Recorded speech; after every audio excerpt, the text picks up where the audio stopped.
Kaya siya nga sakyanan guys. Kanong sa man ta kapalit ini. Mga ambisyon na lang ta. Picture taking na lang ta ha. Nara siya oh. Nindot kay siya guys. As in. Di ko lang kunin yung ano guys. Dili lang nako kunin ang mahikap ta ko basi mo mutingog ba no? Sa gani, muni katong kang ko ano? Tingnan mo siya oh. Diyos mio. Anyway, buhay din nila yan na maging mayaman.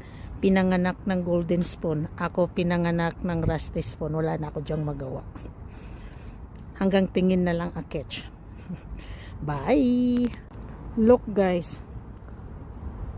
Kuyaway ni nga sakyanan guys. Muni katong unsay tawag ini. Nindot man day siya. Unsa ba ako kasabot aning ka. Huy! Kuyawan niya no. Kuyaw kayo siya do. Ambot. Once in a million. Karon na jud ko kakita og close jud kayo. Naman day siya camera. So nagpusing-pusing daw ko kuno, nagvideo-video daw ko kuno. Ang camera day nagtuyok-tuyok nasa kilid. Hisus ko Ginoo ko. Nakita, I don't know kung nag-record to or wala, pero basta nakakita jud ko camera sa kilid mo nang nihunong ko dai.